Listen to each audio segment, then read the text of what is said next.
Good morning. Welcome to the Unitarian Universalist Meetinghouse of Provincetown, where we affirm the inherent worth and dignity of every person, and where we support each other on our spiritual search for truth and meaning. My name is Reverend Kate Wilkinson, and I am so glad that you have joined us this morning.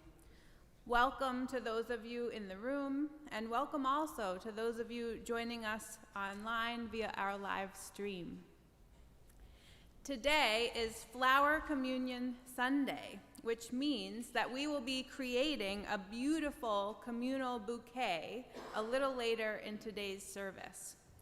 It's a tradition that reaches back all the way to 1923 and Reverend Norbert Čapek's Unitarian congregation in Czechoslovakia. So today we are actually celebrating the 100th anniversary of this unique Unitarian tradition. And it was brought to the United States by Norbert's wife, Maya Čapek, in 1940, and we have been celebrating Flower Sundays in America ever since.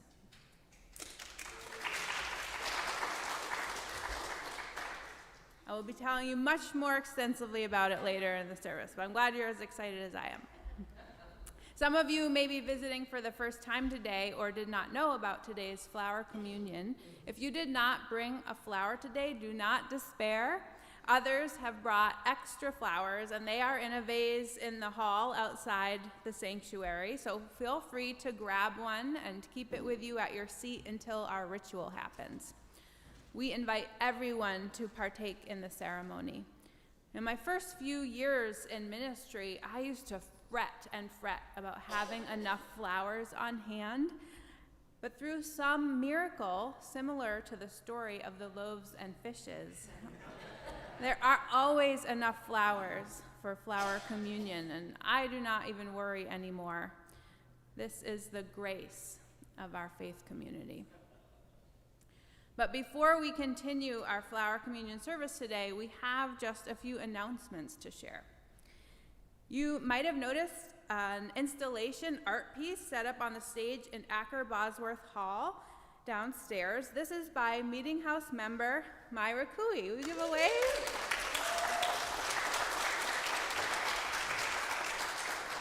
It's called Radiant Light Sanctuary. It's gorgeous. You just must wander through. And it was installed for Women of Color Weekend, and please enjoy it over the next couple of weeks because it will be up through our Juneteenth celebration on the 19th. Thank you so much, Myra.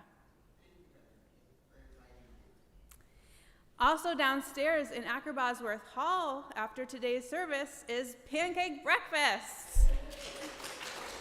We've got pancakes and gluten-free pancakes and sausages and vegan sausages and coffee and just so many treats downstairs. So thank you to the membership committee and their crew of helpers for reviving this UU Meetinghouse tradition. I love Pancake Breakfast Sunday so much. All are invited, and just try to keep paying attention this morning as the smells start wafting up through the floor. Also this afternoon, from 2 to 5, we'll be hosting Bulgarian music and dancing out on our front lawn as part of World Fest. And this is going to include teaching the audience a dance or two, so I hope you're ready for that. And then to continue the festivities, tomorrow night we will have a Jamaican band and other musicians from all different countries playing at 7 o'clock right here in our sanctuary. This is a celebration of the people who come from all over the world to work in Provincetown for the summer. It's a really great way to get to know folks. So please come and bring friends. On Thursday, June 15th, we have our goodbye party for Barbara and Linda Lauren Murphy. As they move out of state, we are sending them off with a pizza party out on the lawn, 5 to 7 on the 15th. If you can, just let me know if you're coming so we know how many pizzas to get. On Saturday, June 17th at 1 o'clock, Racial Justice Provincetown will be hosting a film, Journeys in the Light, Democracy, Diversity, and Myth in the Wake of the Mayflower. This is a locally produced documentary that focuses on the history of people of color on Cape Cod, and it will be introduced by the film's producer and members of the Cape Cod branch of the NAACP. So I hope you can join us. On Sunday, June 18th, that's next Sunday, we will have our worship service, followed by a really quick vote on the proposed 8th principle of Unitarian Universalism. We voted on this before. It was unanimous, but we didn't have a quorum. So we really need a quorum of members to take a vote on this important principle. So please make it a point to attend service on the 18th if you can. And on Monday, June 19th, we will be hosting the town-wide Juneteenth celebration on our lawn from 2 to 5. There will be speakers, a picnic, and performances, and it's going to be just an amazing time. So please come to this fabulous event and help us spread the word on social media.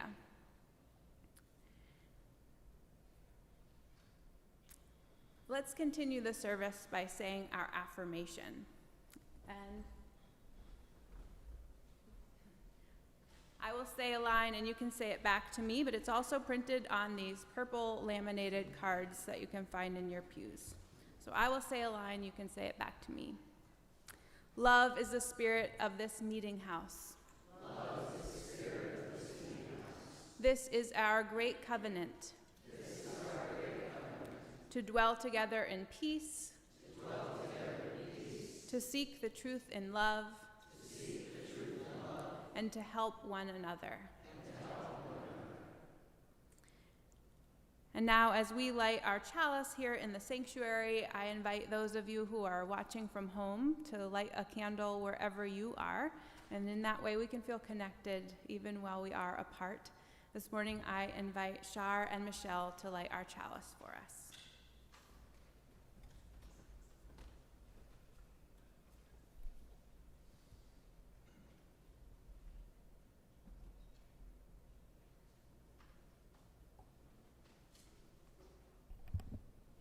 The chalice lighting this morning is by Amy Zucker Morgenstern. Within the heart of the flower, the fountain of beauty. Within the heart of the community, a fire that warms and dances.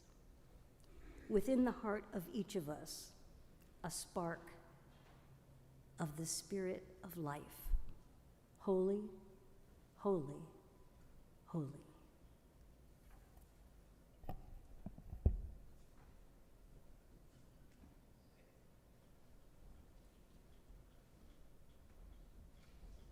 Thank you. Won't you please join me now in singing our opening hymn? It's number 38, Morning Has Broken. That's 38 in this gray hymnal. Morning has broken. Please rise as you are able.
You may be seated.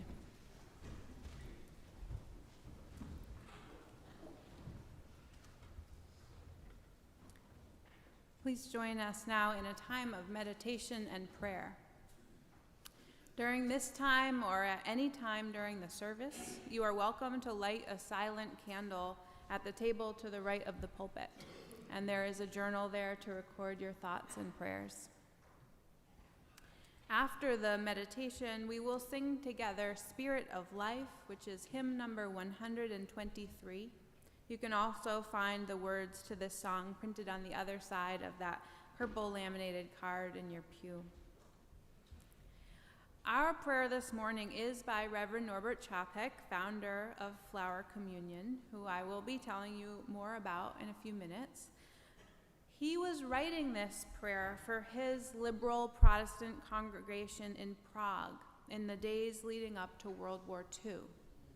So it was a time of great division, and these were brave words calling for unity. They're also words of his time, and so you'll notice that they include a lot of gender binary terms. So although I won't be changing them in the prayer today, know that our prayers are expansive and include all kinds of siblings and families. The Communion Prayer by Norbert Chapek. In the name of Providence, which implants in the seed the future of the tree, and in the hearts of men and women the longing for people living in love. In the name of the highest, in whom we move and who makes the mother and father, the brother and sister what they are. In the name of sages and great religious leaders who sacrificed their lives to hasten the coming of peace and justice, let us renew our resolution sincerely to be real brothers and sisters, regardless of any kind of bar which estranges one from another. In this holy resolution, may we be strengthened, knowing that we are God's family, that one Spirit, the Spirit of love, unites us. And may we endeavor for a more perfect and more joyful life. Amen.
For this 100th anniversary of Flower Communion, ministers were asked to send in poetry, readings, and sermons that could be put into a packet that congregations across the country would draw on for Flower Communion 2023. Our own Rev. Kate submitted this reading, which she wrote during the pandemic in her mother's yard. Remember the video in the Minister's Minute? So we offer it again this morning and celebrate that many other churches are using this reading for Flower Communion this year as well.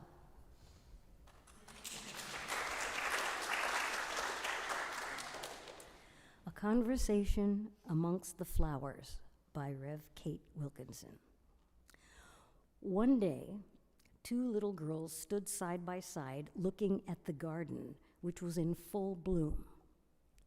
"Isn't it pretty?" said the first little girl, "with all the different colors?" "I don't see color," said the second little girl, for this is what her parents had taught her to say. This started up quite a conversation amongst the flowers, who spoke their own quiet language to each other. "That makes me want to cry," said the bleeding heart, who was full of feeling on the best of days. "You always want to cry," said the iris, who was always self-possessed, never shedding petals here and there, like the apple blossoms which grew above her. "But it's so sad," said the bleeding heart, "not to see color." "Don't worry," said the flag, upright and direct as always. "They're just pretending anyway when they say that." "But why would they pretend such a thing?" said the peony indignantly. "It would be such a shame not to see my beautiful magenta layers of all the flowers in the garden. She was the most showy. "Because they were taught the wrong thing about this country when they got here," said the flag, who often spoke about the country's founding. "They were told this place was a melting pot, that everyone should become the same." The sweetgrass, who had been here long before, swayed gently in the breeze and added, "They didn't understand.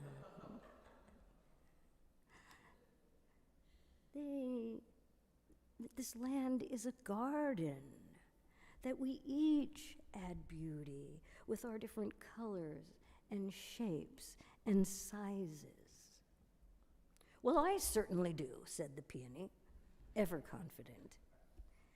"They forget," said the lupin, "that we bloom in our own way and in different seasons to make the world more beautiful." "But will they remember?" asked the nervous forget-me-not. Always preoccupied with the question of legacy.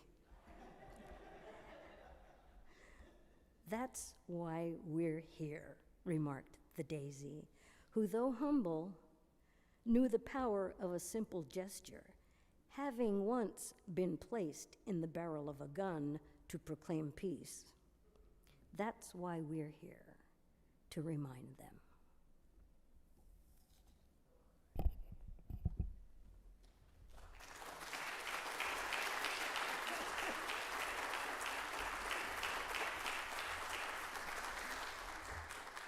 Oh, thank you.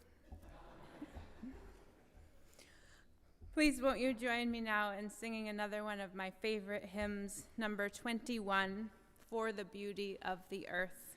Number 21 in the gray hymnal, "For the Beauty of the Earth." Please rise as you are able.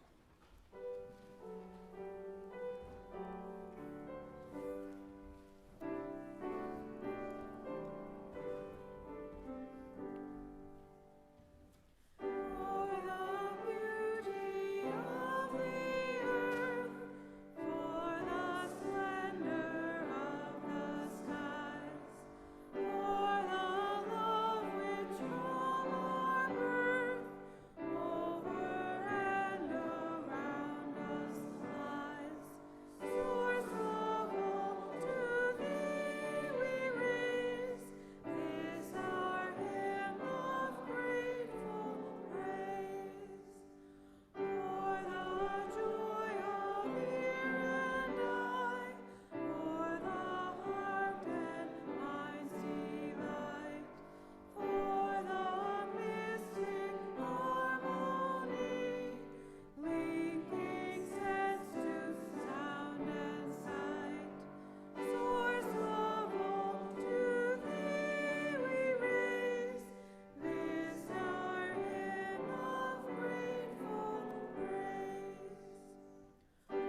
be seated.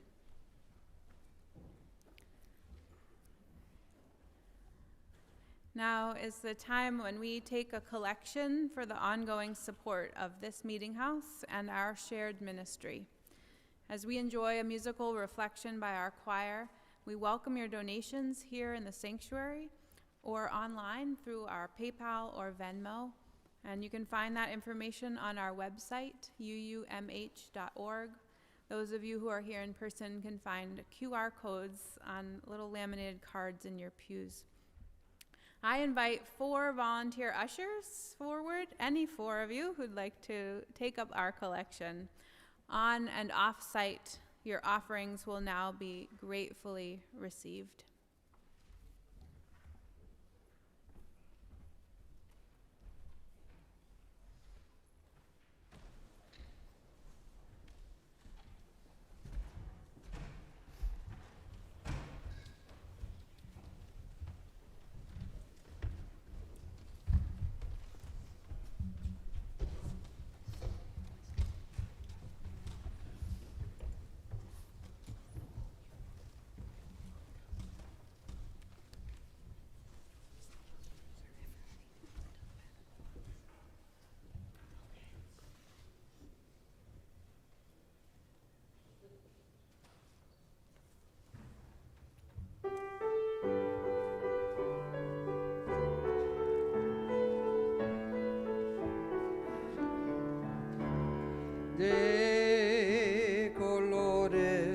De colores se visten los campos en la primavera.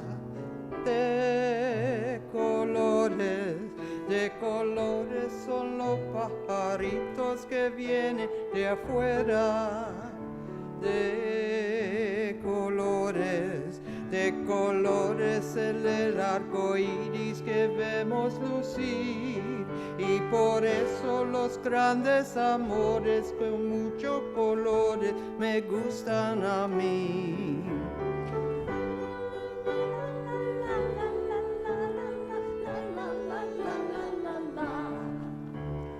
All the colors, yes, the colors we see in the springtime with all of its flowers.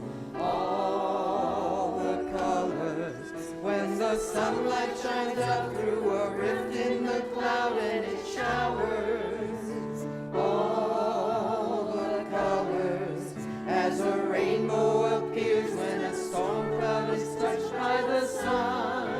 All the colors abound for the whole world around and for everyone under the sun.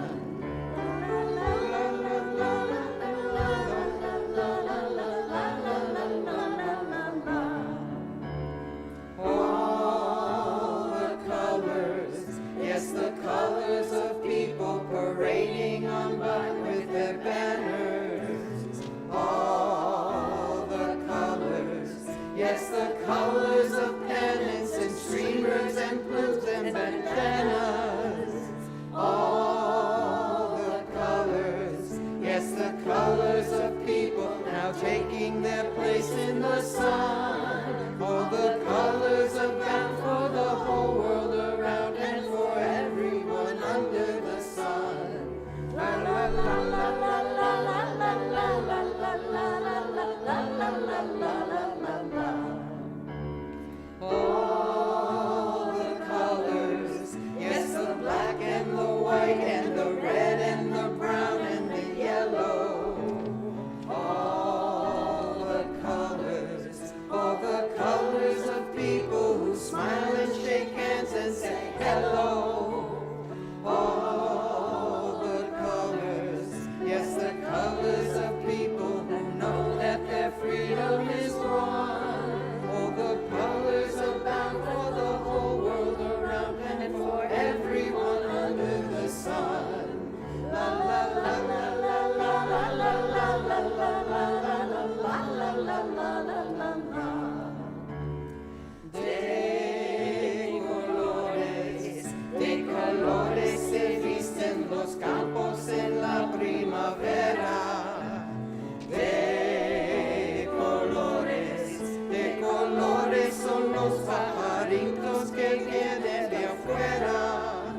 Perhaps because I took a quick plane trip down to DC this week for a high school graduation, and because for the first leg of my journey I had a front seat full of peppers and tomatoes, I can't stop thinking about a chapter in Ross Gay's Book of Delights called Tomato on Board. Tomato on Board, Ross Gay, June 9th.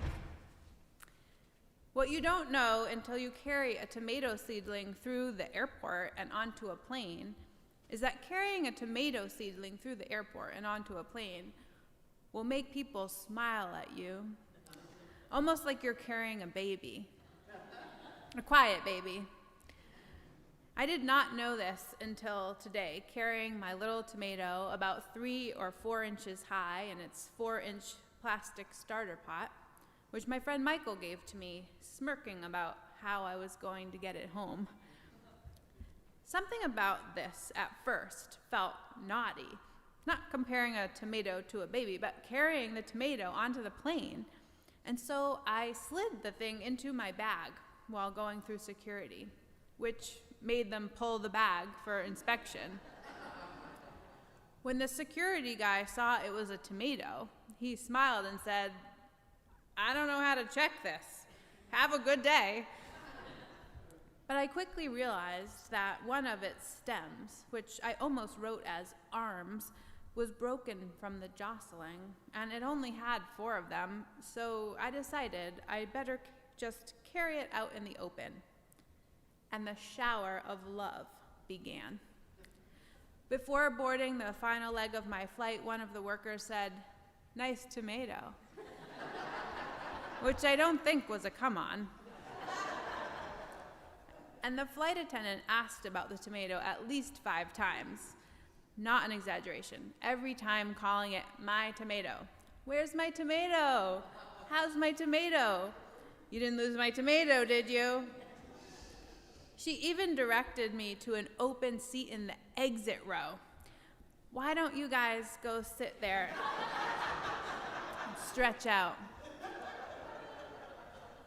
I gathered my things and set the little guy in the window seat so he could look out. When I got my water, I poured some in the little guy's soil. When we got bumpy, I put my hand on the little guy's container, careful not to snap another arm off. And when we landed and the pilot put on the brakes hard, my arm reflexively went across the seat, holding the little guy in place, the way my dad's arm would when we had to brake hard in that car without seatbelts to speak of, in one of my very favorite gestures in the Encyclopedia of Human Gestures.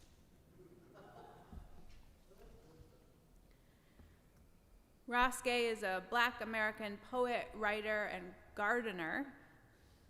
On the eve of his 42nd birthday, he found that he had a desire.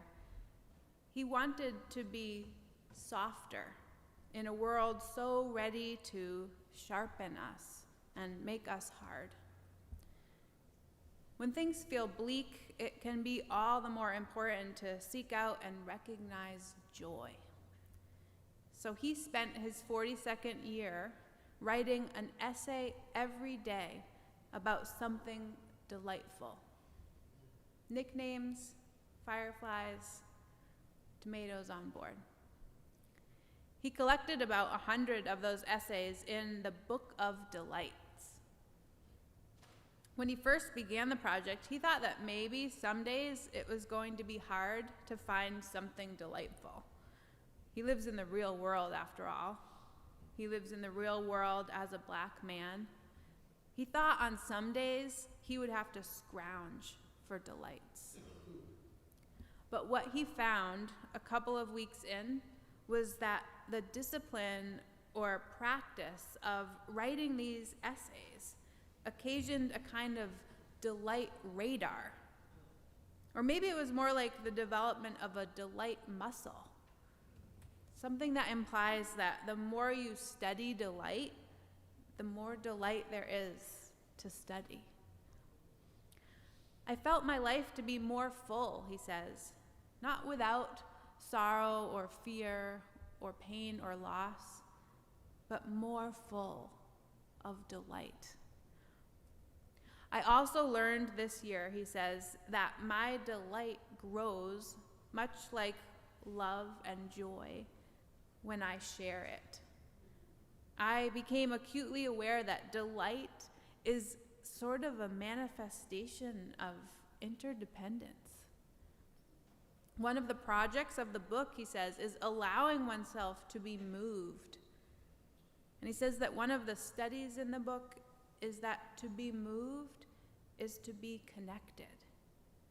To be moved is to be alive. I want to tell you the story today of the very first flower communion and of its founder. The story I'll tell is a compilation of tellings by some of my colleagues, Teresa and David Schwartz, Sarah Movius-Schur, and Laurel Whitehouse, and I thank them. Norbert Čapek was born 153 years ago in June of 1870. He grew up in troubled times in Europe. His mother was a devout Catholic, his father agnostic. He became an acolyte at age 10 at St. Martin's Catholic Church. But in the years that followed, he became disillusioned. His priest was a cynic. At 18, apprenticed to his uncle, a successful tailor in Vienna, Norbert discovered the Baptists, and he became a minister. He founded almost a dozen churches from Ukraine to Budapest. Yet slowly, his faith became more and more liberal. During World War I, his safety was threatened because he spoke out against those who tried to restrict freedom of worship. He left Bohemia under government threat and accepted a call to serve a Baptist church in New York City. Until one day in 1919. That day, he wrote in his diary, "I cannot be a Baptist anymore, even in compromise. The fire of new desires, new worlds, is burning inside me." Norbert and his wife, Maya, joined a Unitarian church in New Jersey in 1921. Their children liked the Sunday school there, and Norbert and Maya liked the theology.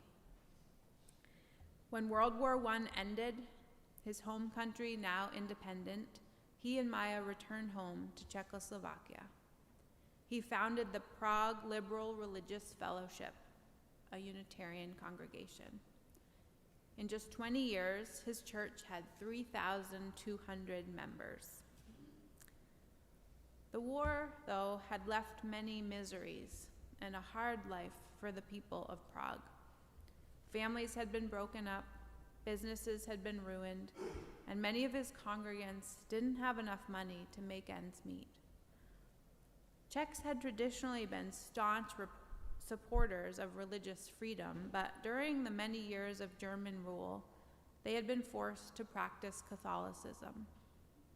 The people of Prague, embracing their new freedom, were trying to rebuild their community. Unitarianism was new to Czechoslovakia, and the worship service was not very much like ours today. There were no stories or music, and the sermons were very, very long. The church building was plain and cold in the bitter winters. But still, people came because they were eager for worship, spirituality, connection, and hope as they tried to rebuild their lives. Reverend Čapek knew that the people who came to hear his sermons were learning about Unitarianism and building a new faith together, but he also knew the daily struggle continued 5 years after the war. He knew the weariness and sadness they carried, and how his people yearned for a sense of connection and possibility. But he knew that the bread and the wine wouldn't create a ritual that felt connecting to them because of their religious history. The story goes that he went for a walk along the river Vltava. I've been practicing that all week. He went for a walk along a river, which winds through Prague. And as he slowly crossed one of the many bridges over the river, he began to think about how to lift the spirits of his congregation. He wanted to help them to have hope. Reverend Chapek saw a flower growing in the bare and scuffed earth near the edge of the river. The beauty and the bravery of the little bloom lifted his spirits.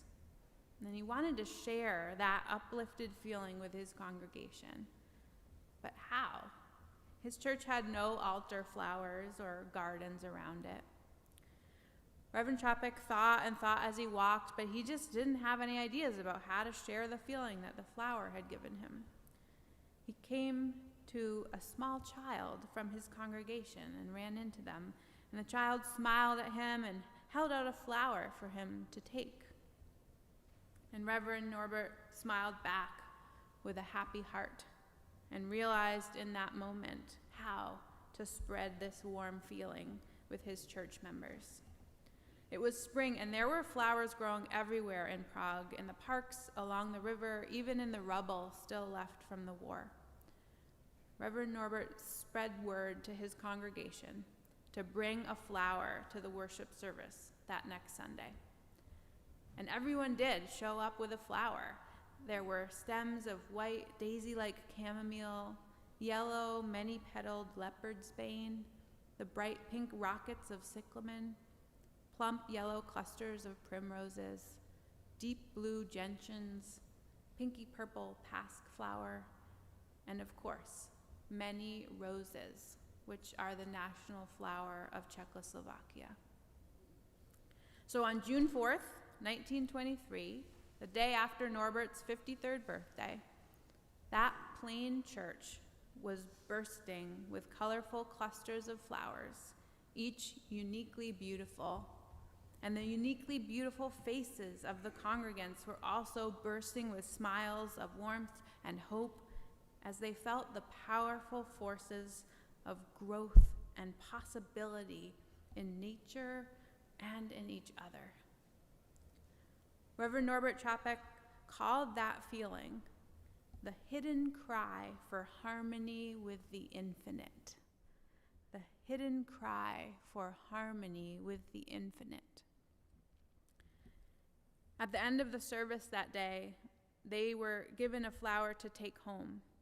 Those seeds of hope and harmony and fellowship went with them and began to grow in their hearts and spirits. Why do I connect tomato on board with flower communion? Well, for one thing, I like to think about the funny smiles you got as you walked down Commercial Street or Bradford Street carrying a single flower in your hand coming to flower communion this morning. I imagine that you had much the same effect on the world as Ross Gay did carrying his tomato plant on the airplane. You know, you might not know it, but you offered delight to the world with your offering. And the same will be true when you leave here. And people need delight to soften us in a world so ready to sharpen us and to make us hard. And the other connection is this gesture. And that's in the flower communion story too. The flower communion story is set in a dangerous time when people had a choice to see people in their community under threat and do nothing, or to see people in their community under threat and do this. Protect them. Stand up for them. Fight for their right to survive. I wish that the story of flower communion ended as I told it earlier, but it does not. This is the real world, and along with the delights come the hardships, the injustice, the horrors even. Hitler's troops began to occupy Prague in 1939, and by 1940, the Prague Unitarian Church was under surveillance of the Gestapo, the Nazi police. Reverend Chapek and his Unitarian Church were not popular with the Nazis because they embraced difference and they spoke of interconnections. Chapek was accused, among other things, of listening to foreign broadcasts.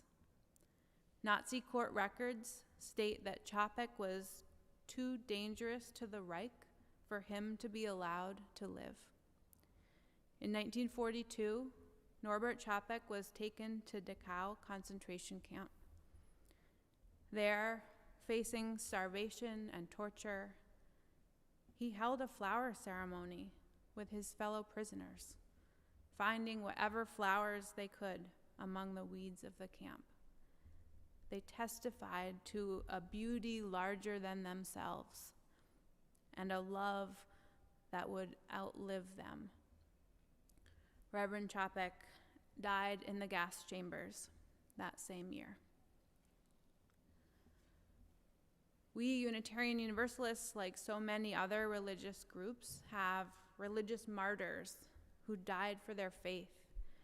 And we count Chapek as one of our heroes, not because he died, but because he was willing to stand up for what was right and true, even if it meant he would be killed for doing so. Chapek shows us an example of courage to speak the truth of love, even when faced with the threat of death. His flower communion service has made a permanent difference in our faith. In 1939, Maya, his wife, a minister herself, brought the flower communion service to the United States, and it has been celebrated in Unitarian churches all over the continent ever since. Norbert Chapek may have died, but his touching ritual and his strong belief in affirming and celebrating the importance of everyone lives on today.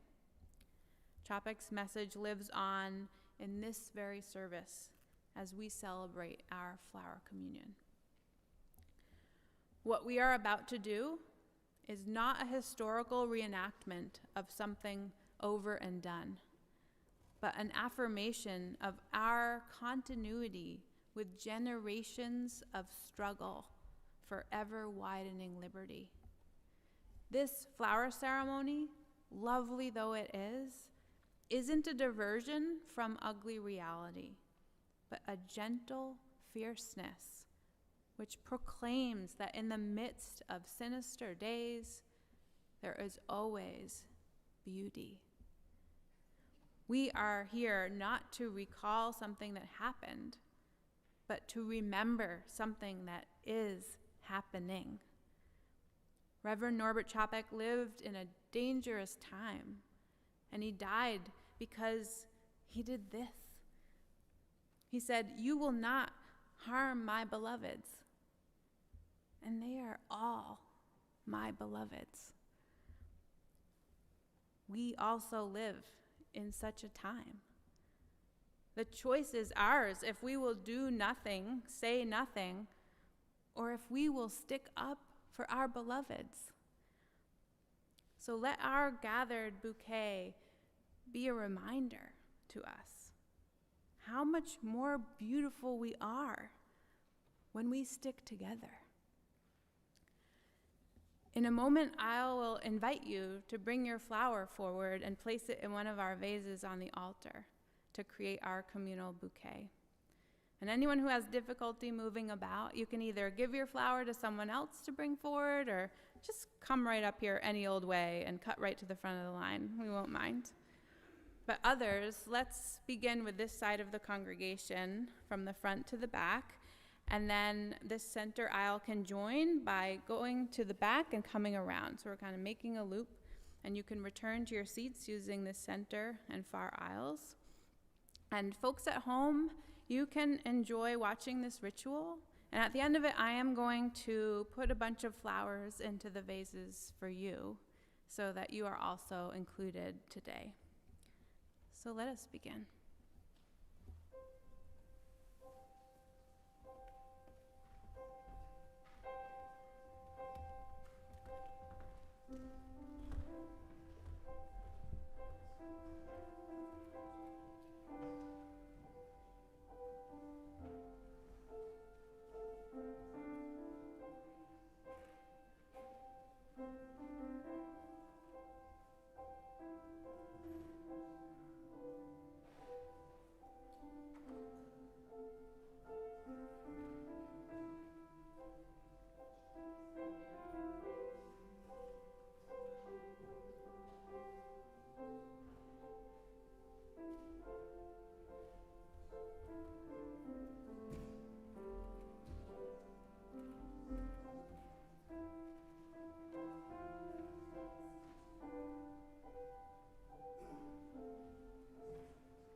More words by Norbert Chapek.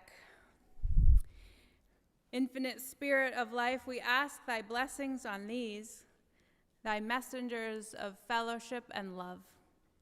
May they remind us, amid diversities of knowledge and of gifts, to be one in desire and affection and devotion to thy holy will. May they also remind us of the value of comradeship, of doing and sharing alike. May we cherish friendship as one of thy most precious gifts. May we not let awareness of another's talents discourage us or sully our relationship, but may we realize that whatever we can do, great or small, the efforts of all of us are needed to do thy work in the world. May it be so. Amen, and blessed be.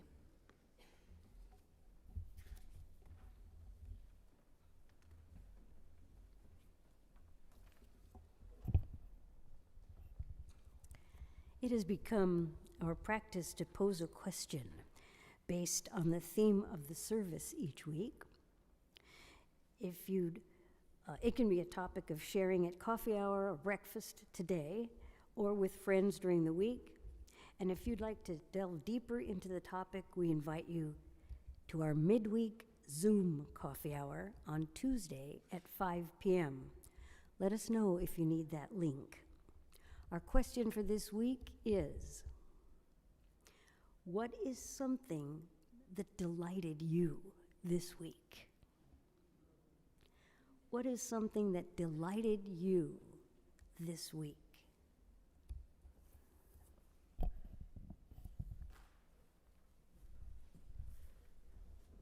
Thank you.